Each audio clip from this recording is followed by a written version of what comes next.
The shrill ring of my phone at 2:17 in the morning jolted me from deep sleep. My mother's voice cracked through the speaker, hysterical and desperate. "Gary, thank God you answered. Your brother Jake is in critical condition at St. Mary's Hospital. He had a terrible motorcycle accident and needs emergency surgery right now. We need $20,000 immediately or he'll suffer through the night and get stuck with all the medical bills. Please, you have to help us." I rubbed my eyes, still groggy, as she continued sobbing. "Your sister Amanda would send the money instantly if we asked her." Those words hit like a slap. "Call your precious daughter," I replied coldly, then hung up and went back to sleep. Sleep didn't come easily after that call. Lying in the darkness of my Denver apartment, memories flooded back like unwelcome visitors.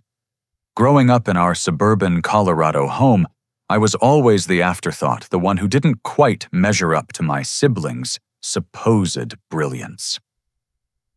Jake, 3 years younger, could do no wrong in my parents' eyes. When he crashed Dad's car at 16, they bought him a brand new motorcycle for his birthday 2 weeks later. Amanda, my older sister by 4 years, received a fairy tale wedding that cost my parents $35,000, complete with destination bachelor party in Cabo. Meanwhile, when I graduated valedictorian from high school, my parents skipped the ceremony to attend Jake's Little League championship game. When I needed help with college loans, Dad said character was built through struggle and hard work. I worked 3 jobs to pay for my computer science degree while watching my parents hand Jake cash whenever he asked. The favoritism wasn't subtle. It was blatant and cruel. My ex-wife, Sarah, used to witness these family dynamics during our 5-year marriage. She watched my mother criticize everything from my career choices to my haircut, while praising Jake's latest get-rich-quick scheme. During our wedding planning, my parents contributed $500 while constantly mentioning how much more they'd spent on Amanda's celebration. Sarah finally exploded during one family dinner when my father interrupted my promotion announcement to brag about Jake's new bartending job. The tension from my family's treatment contributed significantly to our divorce 2 years ago. Now I have Lisa, my girlfriend of 18 months, who supports my decision to maintain boundaries with my family. She's witnessed enough phone calls and guilt trips to understand why I've distanced myself. Lisa works as a veterinarian and has her own healthy family relationships, which makes the contrast with mine even starker. She's encouraged me to stand firm against their manipulation, though she doesn't fully grasp the depths of emotional abuse I endured growing up. The irony of my mother's words stung deeply. Amanda, the precious daughter who borrowed $15,000 from me for her house down payment 5 years ago and never repaid a cent. The same Amanda who convinced me to co-sign her car loan, then defaulted, leaving me responsible for payments on a vehicle I'd never driven. Yet somehow I was always painted as the selfish one for setting boundaries around money and respect. As I stared at my ceiling, something nagged at me about the call. My mother's story felt rehearsed, like she'd practiced the words. Jake owned a motorcycle, sure, but he'd been posting on social media just yesterday about his weekend plans. I grabbed my phone and checked Instagram. There was Jake at a casino wearing a designer jacket I'd never seen, flashing expensive jewelry and grinning next to slot machines. The timestamp showed 11:47 p.m., just over 2 hours before my mother's frantic call about his supposed accident. My stomach dropped as pieces clicked together. Jake looked perfectly fine in those photos, healthy and clearly enjoying himself with money he shouldn't have had. The expensive clothes, the jewelry, the confident smile of someone who'd just won big. None of this matched my mother's desperate story about emergency surgery and mounting medical bills. Something was very wrong with this picture, and my instinct screamed that I'd just dodged a carefully orchestrated manipulation. My phone buzzed at 7:30 the next morning. Amanda's name flashed on the screen, and I braced myself for the verbal assault that was surely coming. I answered on the 4th ring. "You heartless bastard," she screamed before I could say hello.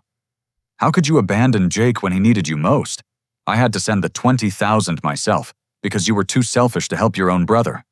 I sat up in bed, instantly alert. Wait, you already sent the money? Of course I did. Unlike some people, I actually care about family. But I need you to reimburse me half. $10,000, Gary. I shouldn't have to carry this entire burden alone. Her words confirmed my suspicions from the night before. Amanda, what hospital is Jake at exactly? St. Mary's, obviously. Mom told you that. Which St. Mary's? There are 3 in Denver.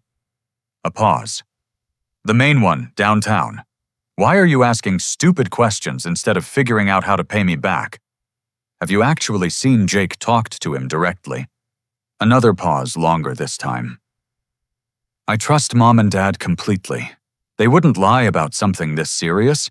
You're just looking for excuses to avoid helping. The defensiveness in her voice raised red flags. Amanda always attacked when cornered, deflecting with accusations, rather than addressing direct questions. It was a pattern I'd recognized since childhood. Amanda, I'm going to ask you something and I want a straight answer. When exactly did this accident happen? Last night around midnight. Gary, why are you interrogating me? Jake is suffering and all you care about is playing detective.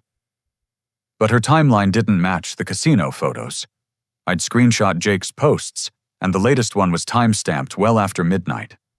Either Amanda was lying or someone was feeding her false information. After hanging up on her continued demands for reimbursement, I called St. Mary's Hospital downtown. The receptionist was helpful but firm. No patient named Jake Reynolds had been admitted in the past 48 hours. I called the other 2 St. Mary's locations with identical results. My brother wasn't in any hospital. Next, I contacted Marcus Jake's roommate from their shared apartment in Capitol Hill. Marcus picked up on the second ring, sounding groggy. Gary, what's up, man? Kind of early for a social call. Marcus, I need to ask you about Jake. Is he okay? Was he in an accident last night? Kotoy? Marcus laughed. Accident dude Jake left 3 days ago for Vegas with his new girlfriend, Crystal. He was bragging about some big score he had planned, talking about hitting it rich and paying off all his debts.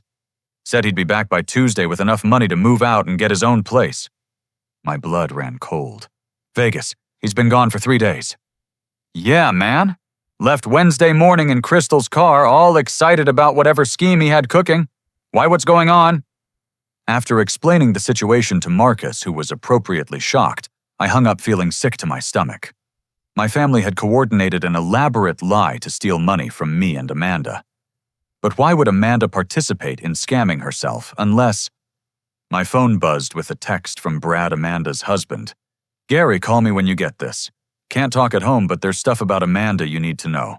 Meet me at the Starbucks on 15th Street at noon if possible. Brad had always been the reasonable one in Amanda's life, often apologizing privately for her behavior during family gatherings. He worked as an accountant and had a reputation for honesty and integrity. If he was reaching out secretly, the situation was more serious than I'd imagined. At noon, I found Brad sitting in a corner booth looking haggard and nervous. Dark circles under his eyes suggested he hadn't slept much lately. Thanks for meeting me, he said quietly. I couldn't say this over the phone or at home. Amanda's been stealing from her work. About 2 months ago, she started taking money from client accounts at the real estate office. Small amounts at first, but it escalated quickly. My heart sank. Amanda worked as a bookkeeper for a successful real estate company, handling thousands of dollars in client deposits and commissions daily. How much are we talking about, Brad? As of last week, around $47,000. There's an audit scheduled for next Friday, and she's panicking. She's been gambling online trying to win back what she stole, but it's only made things worse. She owes money to her bookie, maxed out credit cards, and took a second mortgage on our house without telling me. The pieces suddenly fit together. Amanda hadn't sent $20,000 to help Jake. She'd needed my contribution to help cover her own embezzlement before the audit exposed her crimes. My parents' emergency call wasn't about Jake's medical bills, but about Amanda's desperate attempt to avoid prison. Brad, does she know you're talking to me? God, no. She'd lose her mind if she knew I was here. But Gary, I can't be part of this anymore. Our marriage is falling apart, and I'm terrified we're going to lose everything. I wanted you to know the truth before you got pulled deeper into whatever scheme they're running."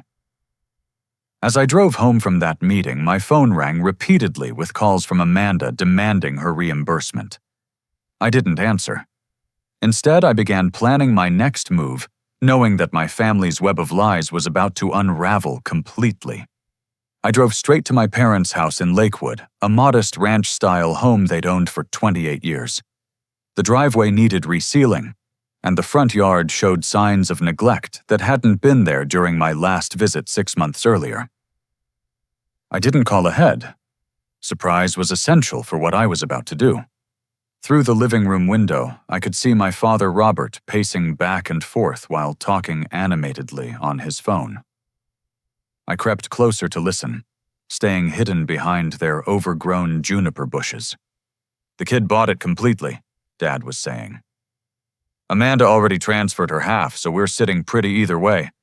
If Gary comes through, we split it 3 ways like we planned. If not, we still have enough to handle the immediate problem." My stomach churned as I heard my own father discussing me like a mark in some confidence game. I waited until he ended the call before knocking on the front door. Mom answered with red, puffy eyes and immediately threw her arms around me. "Gary, thank goodness you came. Have you reconsidered helping with Jake's medical bills? Every hour counts right now." "Actually, I'm here because I have some questions about Jake's condition. Mind if I come in?" Dad appeared behind her wearing the same fake concerned expression I'd seen countless times during my childhood, when he was about to deliver bad news that somehow became my fault. "Son, this isn't the time for questions. Your brother needs emergency surgery and we're running out of time. The doctors are pressuring us for payment." I sat down on their familiar plaid couch without being invited. "Which doctors, Dad? What are their names?" "Dr. Thompson in the emergency department," he answered quickly, "and Dr. Martinez the surgeon. At St. Mary's Hospital downtown." "That's right." Interesting because I called St. Mary's this morning. No patient named Jake Reynolds has been admitted there. I also called the other 2 St. Mary's locations in the metro area. Same story. The color drained from both their faces. Mom sat down heavily in Dad's recliner, while he remained standing, his confident demeanor cracking. "Maybe there was a mix-up with the computer system," Mom said weakly. "Hospitals make mistakes all the time." "Mom, I also talked to Marcus, Jake's roommate. Jake left for Las Vegas 3 days ago with his girlfriend. He's not in any hospital." Dad's jaw clenched, a telltale sign that his temper was rising. Marcus is confused. Jake told him he was going somewhere else to throw people off the trail. He's been getting death threats from some dangerous people he owes money to. Each new lie built on the previous one, but their story kept changing.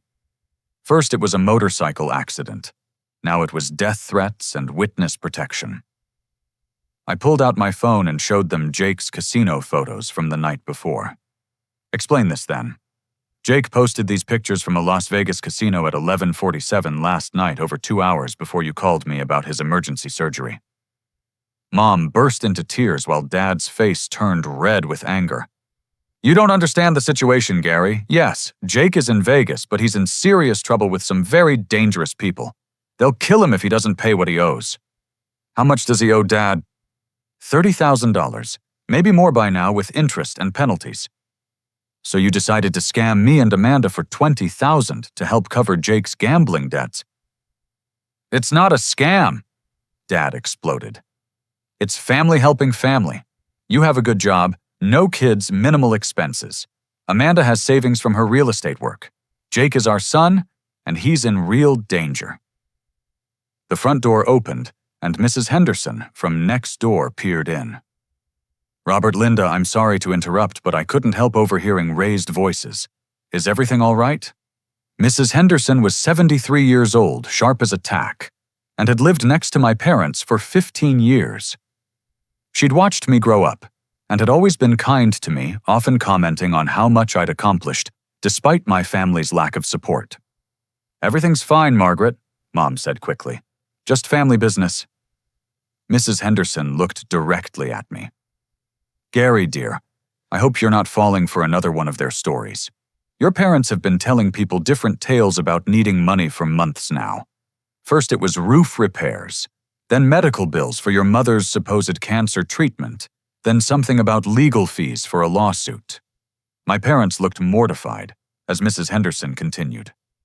They borrowed $5,000 from the Johnsons across the street for emergency home repairs that never happened.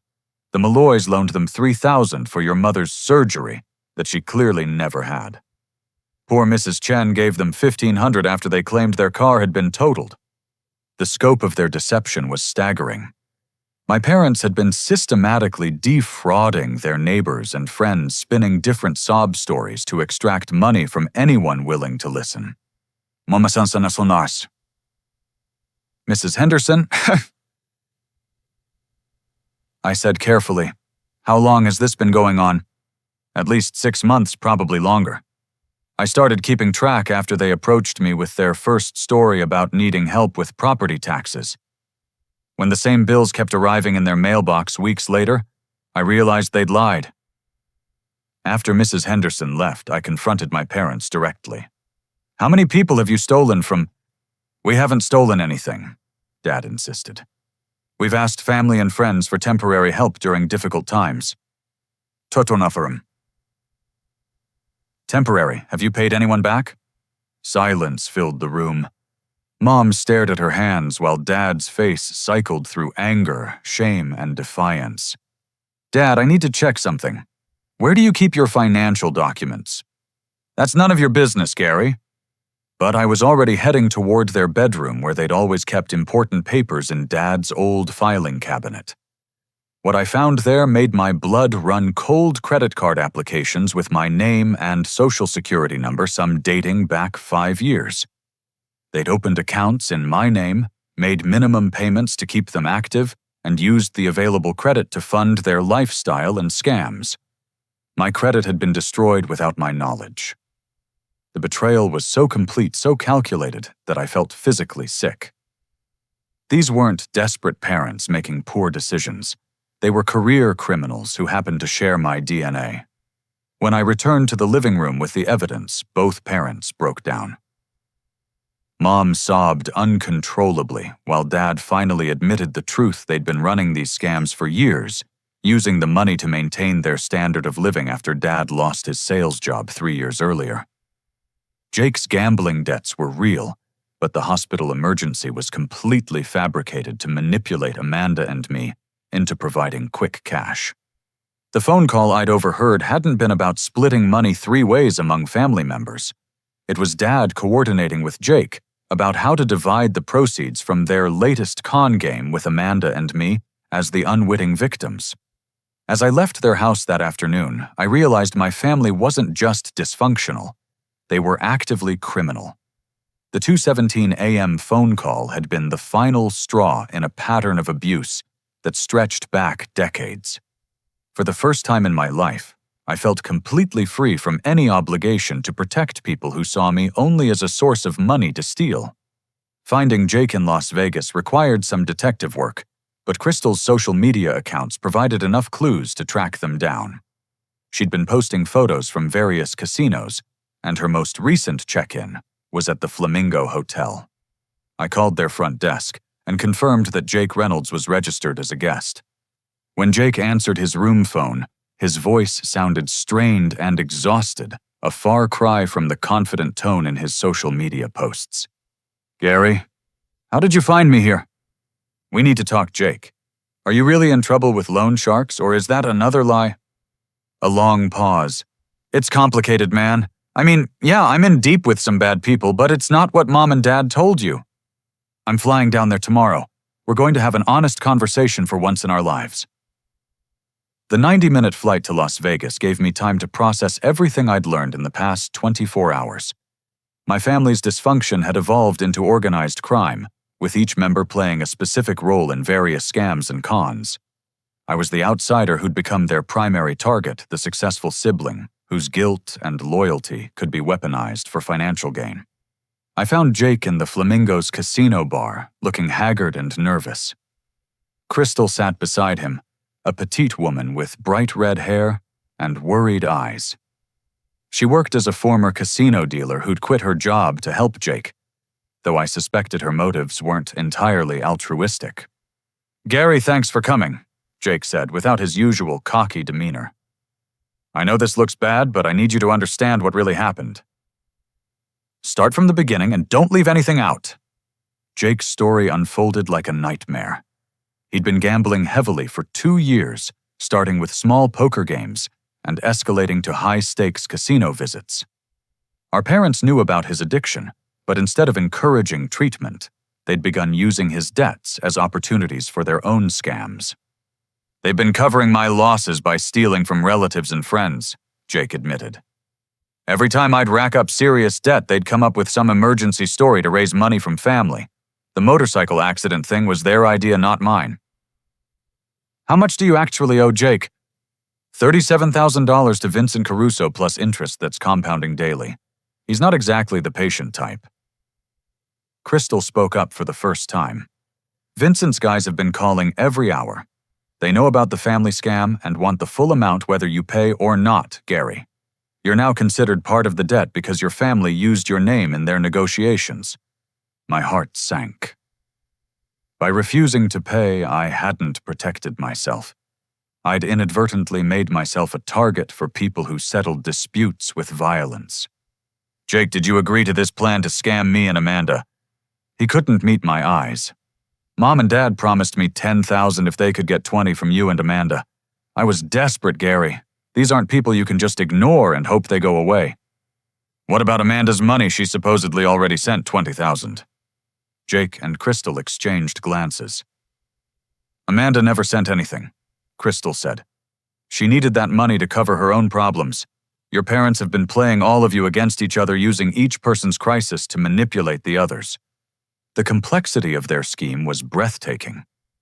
My parents had convinced Amanda that Jake was dying, and she needed to help while simultaneously telling Jake that Amanda had already contributed and pressuring me to match her supposed generosity.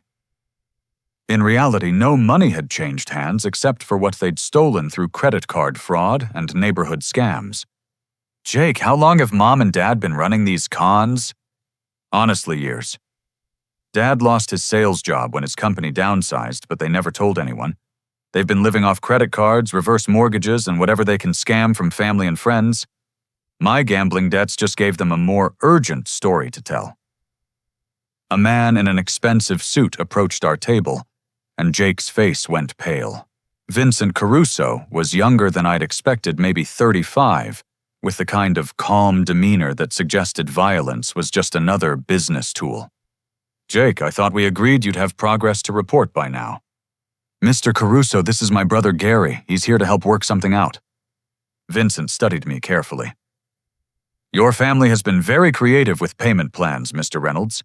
Unfortunately, creativity doesn't pay interest on outstanding debts." "How much does my brother actually owe you?" I asked directly. "As of this morning, $41,750. That number increases by roughly $200 per day." "And what's my involvement in this debt?" "Your parents contacted my associates claiming you were good for any shortfall in their payment plan.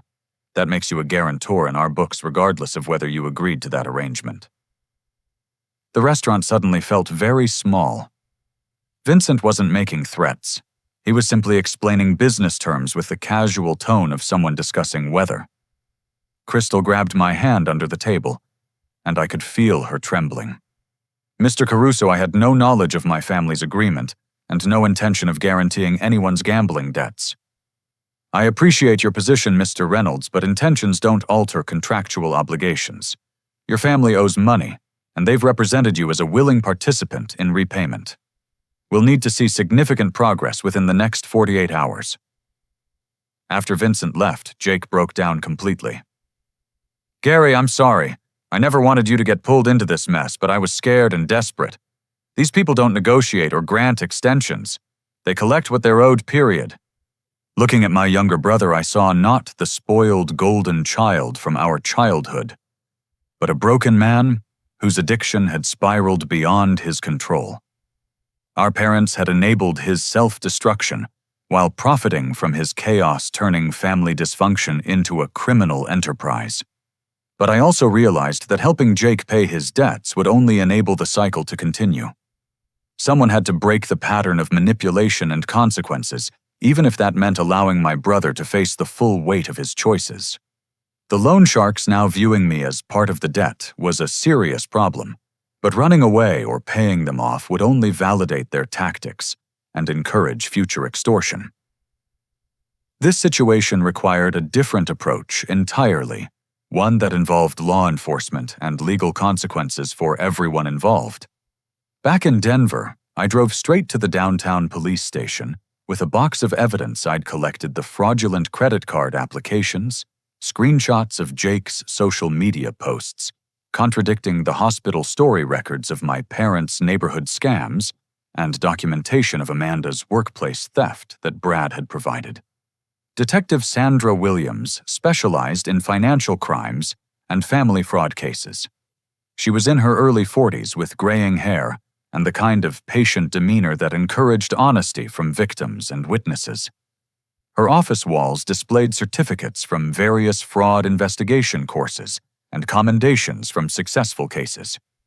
Mr. Reynolds, I appreciate you coming forward with this information. Financial crimes involving family members are often the most complex because victims frequently refuse to cooperate with prosecution. I spent 2 hours detailing everything I'd discovered about my family's criminal activities.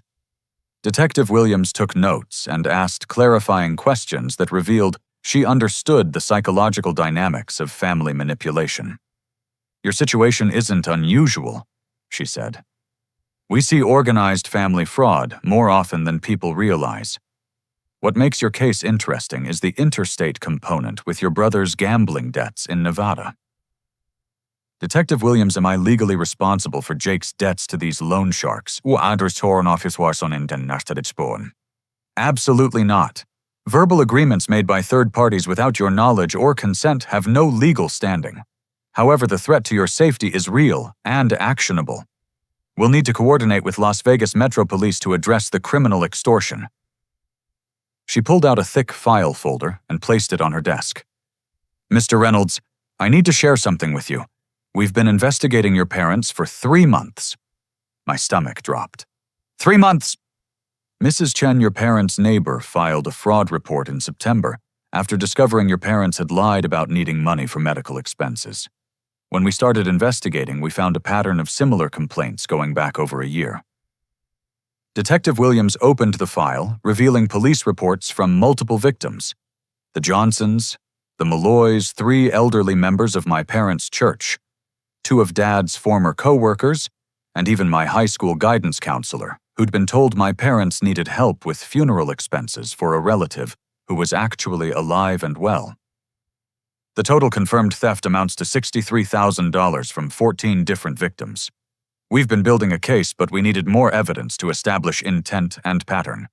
Your refusal to pay the $20,000 actually helped break the case open." "How did my refusal help?" "It forced them to accelerate their timeline and make mistakes. When their planned score fell through, they started approaching victims more aggressively and with less credible stories. Mrs. Johnson called us when your parents asked her for money to help with your supposed cancer treatment. I felt sick. They told people I had cancer, among other things. The more desperate they became, the more elaborate their lies grew. Yesterday's phone call to you was likely their final attempt at a major score before disappearing with whatever money they'd accumulated." Detective Williams explained that my parents had been planning to flee the country. They'd applied for expedited passports and booked flights to Costa Rica for the following week. The $20,000 from me and Amanda would have provided enough cash for them to disappear before criminal charges could be filed. What about Amanda's workplace theft? We're coordinating with her employer and the district attorney's office. The real estate company has been cooperating fully since discovering the embezzlement. Amanda's theft totals $47,300 over 6 months. And Jake's situation in Las Vegas. We've contacted Metro Police and the FBI's Organized Crime Task Force. The loan shark operation your brother's involved with is under federal investigation for interstate racketeering. Your brother's debts may actually help prosecutors build their case against the criminal organization. The scope of law enforcement involvement was staggering. What had started as a simple family dispute had revealed multiple ongoing criminal investigations spanning several states and federal agencies. Detective Williams, what happens now? We'll arrest your parents tomorrow morning on fraud charges. Amanda will be arrested at her workplace for embezzlement. Your brother will need to cooperate with federal investigators in Las Vegas, but his willingness to testify could result in significantly reduced charges. Well, what about the threats from the loan sharks? That's federal extortion, and the FBI takes those cases very seriously. Your family's documentation of Vincent Caruso's threats will help prosecutors, but you'll need protective measures until the organized crime sweep is completed. She handed me business cards for a victim's advocate, a credit restoration specialist, and a federal prosecutor who would be handling the interstate aspects of the case. Mr. Reynolds, I know this is overwhelming, but your decision to seek help instead of paying has likely prevented your parents from victimizing dozens more people. These schemes typically escalate until someone intervenes. That evening, I called Lisa from my apartment and explained everything. She listened without interrupting, occasionally gasping at particularly shocking revelations. Gary, I'm so proud of you for going to the police. I know this can't be easy. It's not, but I keep thinking about Mrs. Chen and the other elderly neighbors my parents stole from. These people trusted them and got robbed for their kindness. What happens next? Detective Williams wants me to be present tomorrow when they arrest my parents. She thinks my presence might encourage them to cooperate rather than continue lying. Do you want me to come with you for support? Actually, yes. I think I'm going to need all the emotional support I can get. As I prepared for bed that night, I received a text from an unknown number. Your family situation has been resolved. No further action required. VC. Vincent Caruso had apparently learned about the federal investigation and decided to cut his losses rather than risk additional scrutiny from law enforcement. The FBI's organized crime task force moved faster than anyone had expected, and Jake's debt had become irrelevant overnight when the entire loan shark operation was shut down. For the first time in 48 hours, I slept peacefully, knowing that the cycle of manipulation and fraud that had defined my family for years was finally coming to an end. The next morning, Detective Williams arranged for me to be present when uniformed officers arrested my parents at their home. Lisa sat beside me in the police car, squeezing my hand as we watched the scene unfold through their living room window. Mom answered the door in her bathrobe, and her face went white when she saw the badges. Dad appeared behind her, already dressed as if he'd been expecting this moment. The officers read them their rights with professional efficiency, while neighbors gathered on their front lawns to witness the spectacle. Inside the police station, Detective Williams led my parents to separate interrogation rooms. She asked me to wait in the observation area, where I could watch through one-way glass as they were questioned. Your presence here sends a message, she explained. They need to understand that their primary victim is cooperating fully with our investigation. Dad went first. He maintained his innocent act for exactly 12 minutes before the weight of evidence broke his resolve. When Detective Williams presented bank records showing the money trail from various scams, he finally admitted to borrowing money from neighbors and friends during financial difficulties. Mr. Reynolds' borrowing implies intention to repay. Can you document any instance where you returned money to these victims? We were planning to pay everyone back once our situation improved. Your situation was improving through additional fraud, not legitimate income. You've been unemployed for 3 years but told victims you needed short-term help with temporary setbacks. I've been looking for work. The job market is terrible for people my age. Detective Williams placed photos of passport applications on the table. These expedited passport requests and plane tickets to Costa Rica suggest you were planning to flee the country, not repay debts. Dad's shoulders sagged as he realized the futility of continued lies. I never meant for things to go this far. It started small, just asking for help with bills, but people kept offering money and we kept accepting. What about the credit cards opened in your son Gary's name? That was different. Gary has a good job and excellent credit. We knew he could handle those payments better than we could. Did Gary give you permission to use his name and social security number? Not explicitly, but we're family. We figured he'd understand if we explained the situation. The casual way Dad justified identity theft was chilling. In his mind, being related to someone granted automatic permission to steal their financial identity and destroy their credit rating. Mom's interrogation was more emotional, but equally revealing. She broke down immediately when shown evidence of the neighborhood scams, sobbing about how desperate they'd become after Dad lost his job. Mrs. Reynolds, your husband's unemployment doesn't justify lying to elderly neighbors about fake medical emergencies. We didn't think of it as lying. We really did need help, and people seemed happy to contribute when they thought it was for a good cause. Stealing someone's money by claiming you have cancer when you're perfectly healthy is fraud, not creative fundraising. We never said I had cancer specifically. We just mentioned medical expenses and let people draw their own conclusions. Detective Williams presented recordings of phone calls where Mom explicitly claimed to have breast cancer and needed money for chemotherapy treatments. The recordings came from Mrs. Johnson, who'd become suspicious and started documenting their requests. Mrs. Reynolds, this is your voice telling Mrs. Johnson that you're starting chemotherapy next week and need help with medication costs. Mom's face crumpled as she listened to her own lies played back in the sterile police interview room. I was scared. We were about to lose the house and Gary wouldn't help us. Amanda has her own problems and Jake owes money to dangerous people. So you decided to solve your family's financial problems by stealing from elderly neighbors and destroying your son Gary's credit. We thought if we could just get enough money together, we could fix everything and pay everyone back with interest. It wasn't supposed to be permanent.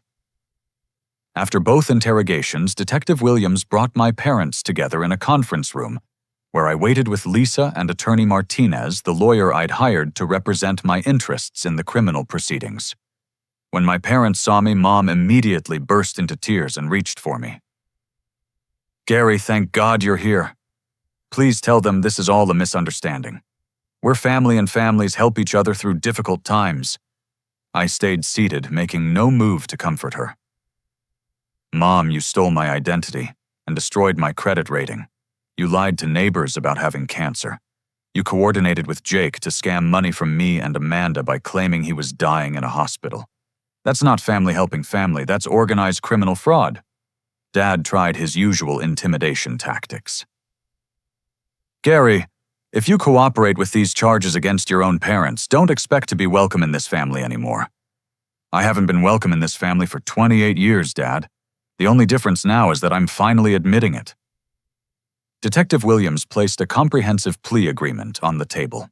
Mr. and Mrs. Reynolds, the district attorney, is prepared to offer reduced sentences in exchange for full cooperation with our investigation and complete restitution to all victims. What does that mean exactly? Dad asked. Guilty pleas to multiple fraud charges, 5 years probation instead of prison time, and a payment plan to repay the $63,000 stolen from neighbors plus $24,000 in damages to your son's credit rating. Attorney Martinez leaned forward. My client Gary Reynolds will also be filing civil suits for identity theft, credit damage, and emotional distress. Those proceedings are separate from criminal charges. Mom looked desperately between me and the detective. Gary, you can't let them put us in prison. We're your parents. You stopped being my parents the moment you decided to treat me like a victim instead of a son. Dad tried one final manipulation. Gary, think about what this will do to the family reputation. Amanda's kids will suffer if their grandparents have criminal records.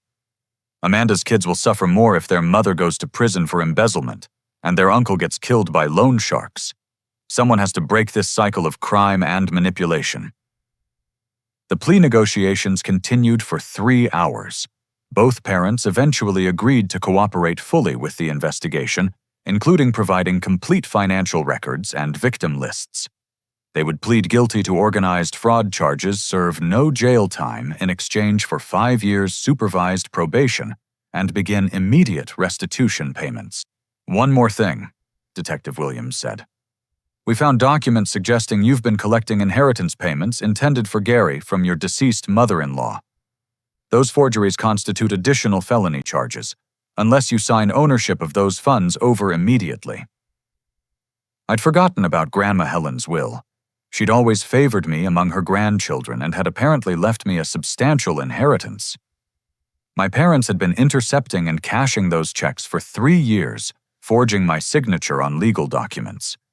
"How much money are we talking about?" I asked. Detective Williams consulted her notes. $67,400 in inheritance payments, plus accumulated interest and penalties for the fraudulent signatures. Attorney Martinez smiled. "That inheritance recovery combined with the civil settlement will more than compensate for the credit damage and emotional distress our client has suffered." As we left the police station that afternoon, both parents were processed into the county jail system for booking and fingerprinting before being released on their own recognizance pending formal sentencing. Amanda had been arrested at her workplace and would face separate charges for embezzlement. Jake called from Las Vegas that evening to report that Vincent Caruso and his entire organization had been arrested in coordinated federal raids. The Loan Shark operation was part of a larger racketeering investigation that had been ongoing for 18 months. "Gary, I can't believe this is all happening so fast. The FBI wants me to testify against Vincent and his guys in exchange for immunity from prosecution." "What about your gambling addiction, Jake?" "I'm checking into a residential treatment program next week. Crystal's been researching facilities, and there's one in Colorado Springs that specializes in gambling addiction with underlying family trauma issues." For the first time in our adult lives, Jake sounded genuinely humble and committed to change. The shock of nearly being killed over gambling debts had apparently penetrated his denial about the severity of his addiction. "Jake, I hope you stick with the program this time. Our family needs at least one person to break the cycle of dysfunction." "I know, man. I'm sorry for everything. I never realized how much our parents screwed you over until I saw it from the outside looking in." As I hung up the phone, Lisa wrapped her arms around me from behind. "How are you feeling about everything?" "Relieved, exhausted, angry, sad, pretty much every emotion possible." "Do you regret going to the police?" "Not for a second. My family needed consequences, not another enabler. Maybe now they'll actually change instead of just promising to change." The legal proceedings would continue for months, but the immediate crisis was over. My family's criminal enterprise had been dismantled, and everyone involved would face appropriate consequences for their actions. Most importantly, I was finally free from the manipulation and guilt trips that had controlled my life since childhood. 6 months later, my life looked completely different than it had on that early morning when my phone rang with my mother's fabricated emergency. The legal proceedings had concluded with satisfactory results for everyone, except the perpetrators of the various crimes. My parents were serving their 5-year probation sentences and making monthly restitution payments to their victims. Dad had found part-time work at a hardware store, while Mom took a job as a receptionist at a dental office. They'd moved from their house to a small apartment in Thornton, downsizing their lifestyle to match their legitimate income for the first time in years. Amanda completed a plea agreement that included full restitution to her employer, 18 months of supervised probation, and mandatory participation in a gambling addiction treatment program. Her marriage to Brad survived the crisis, strengthened by her commitment to honesty and recovery.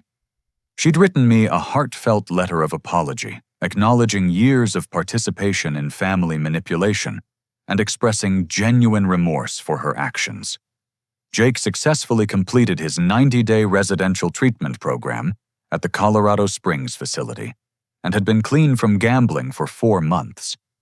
He found work as a server at a restaurant in Boulder and was slowly rebuilding his life without the constant drama and schemes that had defined his previous existence.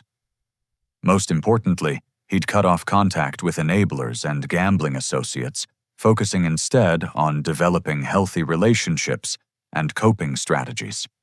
My credit score had been fully restored thanks to the identity theft protections, and the recovered inheritance money from Grandma Helen.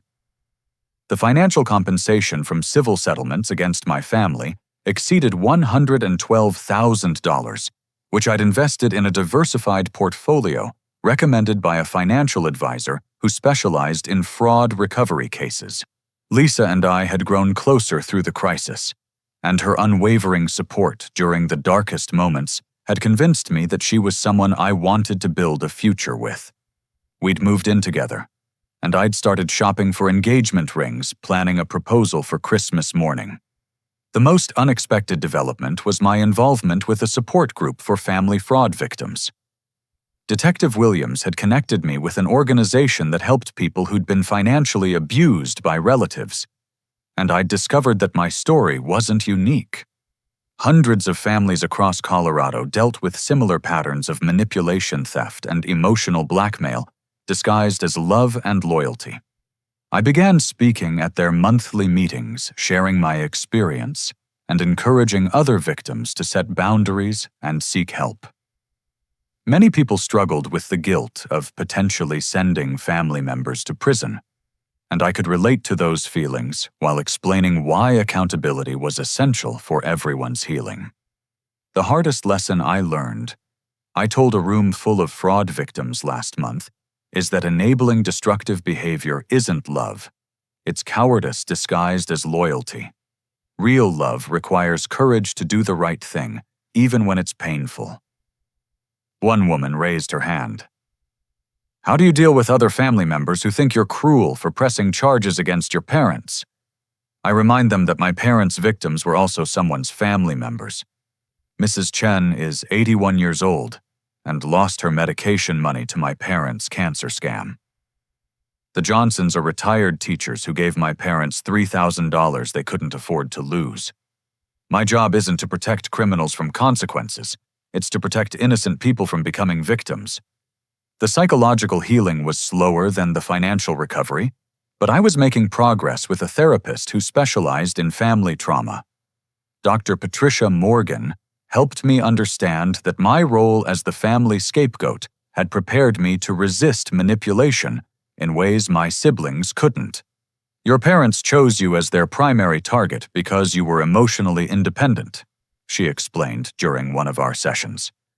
They knew Jake and Amanda would participate in schemes rather than risk losing their approval, but you were always harder to control. I used to think being the outsider in my family was a weakness. It was actually your greatest strength. The emotional distance you maintained protected you from being fully indoctrinated into their criminal thinking patterns. Lisa had started attending some of my therapy sessions to better understand the family dynamics that had shaped my personality. She was amazed by the complexity of the manipulation tactics my parents had used throughout my childhood. I never realized how calculated their favoritism was, she said after one particularly revealing session. They deliberately created insecurity and competition between you and your siblings to maintain control. The crazy thing is how normal it seemed while it was happening. I thought all families operated with constant drama and financial emergencies. That's the insidious nature of family abuse, Dr. Morgan observed. Children have no reference point for healthy relationships, so they assume their experience is universal. My relationship with Jake had evolved into something resembling actual brotherhood for the first time in our lives. He called regularly to share updates about his recovery and ask for advice about rebuilding his life. The dynamic between us was completely different without our parents orchestrating competition and resentment. "Gary, I need to ask you something," he said during one of our phone conversations.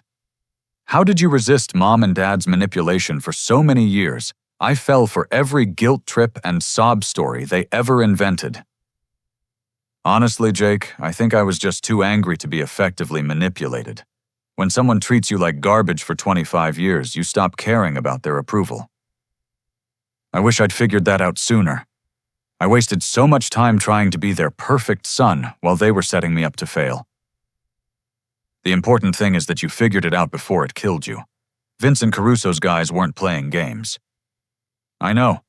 Sometimes I think about what would have happened if you'd paid that $20,000. They probably would have asked for more money 6 months later with some new emergency. He was right. Paying the ransom would have validated their tactics and encouraged escalation. Every successful manipulation taught them that their strategies worked, and victims would eventually cave under sufficient pressure. The police investigation had revealed that my parents planned to disappear permanently after collecting enough money from their final round of scams. They'd researched countries without extradition treaties and consulted with people who specialized in helping criminals establish new identities abroad. My refusal to cooperate hadn't just saved me $20,000, it had prevented them from successfully fleeing justice entirely. Mrs. Chen, my parents' elderly neighbor, who had first reported their fraud, had become an unlikely friend. She often invited me for Sunday dinners and treated me like the grandson she'd never had. Her kindness helped heal some of the emotional wounds left by my parents' rejection and abuse. "Gary, dear, I hope you understand that your parents' behavior reflects their character, not your worth as a person," she said during one of our visits. "Any parent would be proud to have a son with your integrity and courage." Those words meant more to me than any approval I'd ever sought from my biological family. Mrs. Chen's unconditional acceptance showed me what healthy family relationships actually looked like. As I reflected on the past 6 months, I realized that the 2:17 a.m. phone call had been a gift disguised as a crisis. It forced me to choose between continuing decades of enabling or finally standing up for myself and innocent victims. The decision to hang up and go back to sleep wasn't callous. It was the first healthy boundary I'd ever set with my family. Everything that followed from the police investigation to the criminal charges to my recovery and growth stemmed from that single moment of refusing to participate in manipulation. I'd learned that sometimes the most loving thing you can do for family members is allow them to face the consequences of their choices instead of shielding them from reality. The experience taught me that family isn't defined by blood relationships, but by mutual respect, honesty, and genuine care for each other's well-being. My chosen family now included Lisa Mrs. Chen, my therapy support group, and the few relatives like Jake who'd committed to growth and change. The legal system had provided justice for my parents' victims, but personal healing required forgiveness boundaries and the courage to build new relationships based on healthy principles. I'd discovered that breaking cycles of abuse isn't cruel. It's an act of love that protects future generations from repeating the same destructive patterns. Most importantly, I'd learned to trust my instincts and value my own judgment over other people's opinions, especially when those people had demonstrated they didn't have my best interests at heart. The phone call that woke me up at 2:17 a.m. had actually been a wake-up call, in the deepest sense marking the beginning of my real life as an independent adult who refused to be manipulated by anyone, regardless of our relationship. Now, as I write this story, I want to ask you something that's been on my mind since sharing these experiences with others. Have you ever found yourself making excuses for family members whose behavior crosses clear moral boundaries? Sometimes we convince ourselves that loyalty means protecting people from the consequences of their own choices. But I've learned that true love requires the courage to do what's right, even when it's painful. What's your experience with setting boundaries in difficult family relationships? I'd love to hear your thoughts in the comments below. If this story resonated with you or helped you see your own family dynamics from a different perspective, please like this video and consider subscribing for more content about overcoming family dysfunction and building healthier relationships. Sharing this video might also help someone in your life who's struggling with similar manipulation or abuse.